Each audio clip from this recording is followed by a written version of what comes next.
What's up, design family, and welcome back to another episode of Fittdesign TV. So glad to have you back on the channel.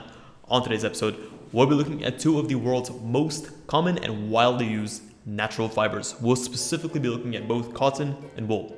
Although being widely used, both of these fibers have very different characteristics, so each of them is going to have a specific use case scenario.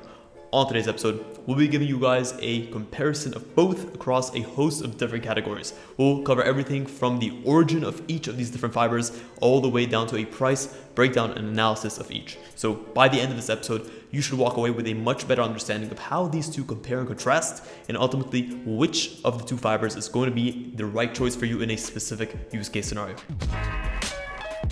What's up, design family, and welcome to Fittdesign TV. So glad to have you here. On this channel, we discuss all things sports fashion, graphic design, manufacturing, and technology. We'll discuss key topics, answer pressing questions, and provide actionable steps on starting your own product line. If you're interested in any of the above topics, stick around. You're in for a good one.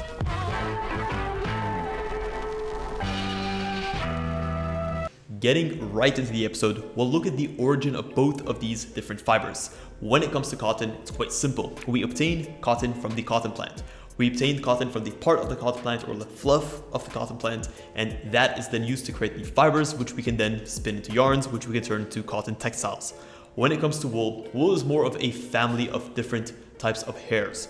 You can obtain wool from a variety of different animals. You can get them from sheep, goats, oxen, yaks, alpacas, and pretty much any other type of animal that has quite a fibrous fur texture. Now, let's move on and let's look at the years of use of each. So, how far back in recorded history do we see both of these fibers being used? When it comes to both, we've seen them used for thousands of years. Both are natural fibers, whereas cotton is a plant-based fiber, wool is typically, or it's sourced from animals.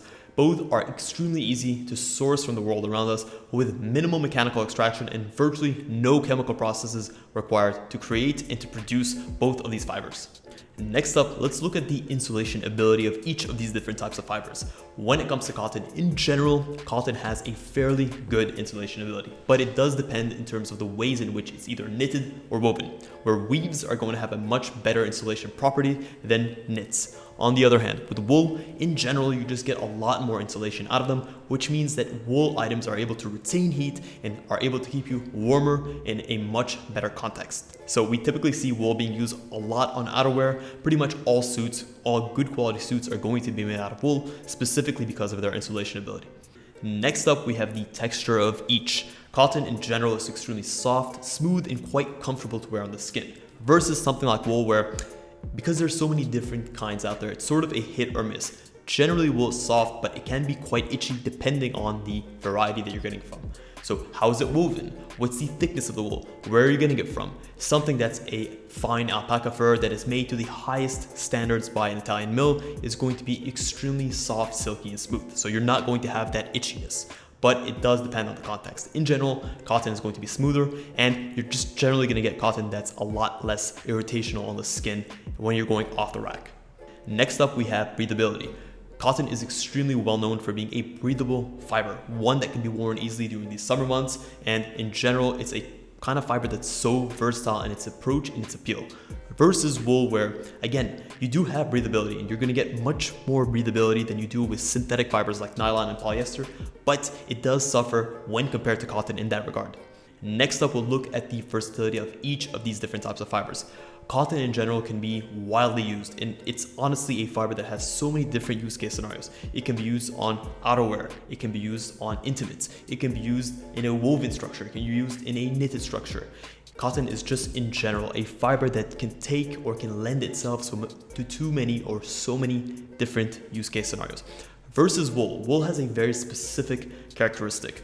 Wool is typically seen on winter garments. Wool's great insulation properties, its great durability, really make it a phenomenal fiber or a fiber family to be used on outerwear, on jackets, on tailored pants. It's also a bit more of an elegant type of fiber. It's a bit more expensive, it's a bit more rare. So the usability of it or the versatility of it definitely takes a hit when it is compared to cotton in that regard.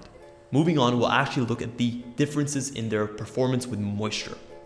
Cotton, as we all know, absorbs water so readily. It does a horrible job at wicking moisture away. So whether it's being used as a sports performance item or being used in outerwear, you definitely want to avoid cotton when it comes to coming into direct contact with rain, moisture, sweat, so on and so forth.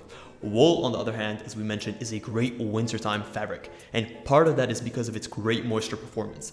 When you get rain or any sort of moisture on the surface of any wool garment, you'll see it slide off the surface completely. You'll see the droplets form at the surface and they'll just slide away and evaporate, which honestly continues to lend itself to these winter-like characteristics that wool is so well known for.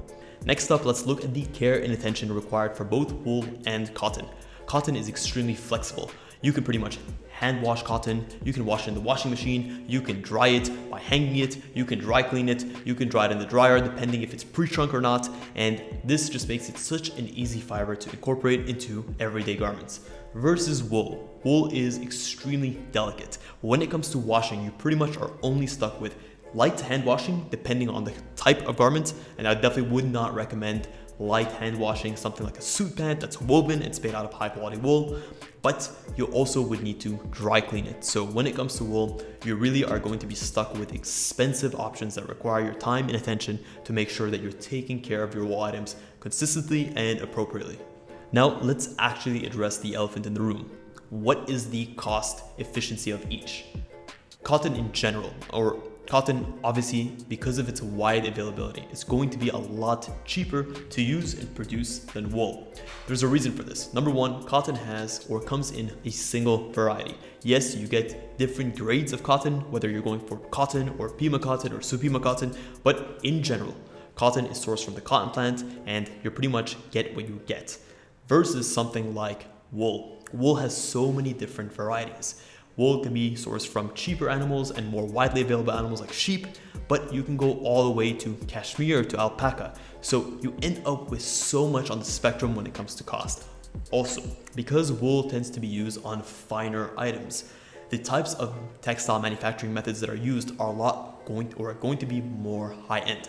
We typically see European mills being the top of the game when it comes to creating woolen textiles and weaving woolen textiles, versus something like cotton, which can be produced in a variety of different countries quite easily and with minimal effort.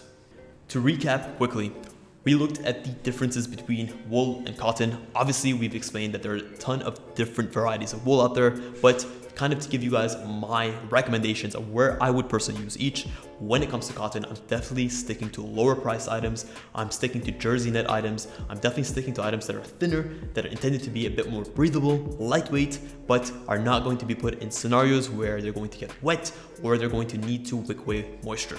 Versus something like wool, I'm definitely sticking to wool on higher priced items, on outerwear items, on items intended for the winter season. Yes, you get a lot more durability, but you end up with a fiber that needs a lot more care and attention.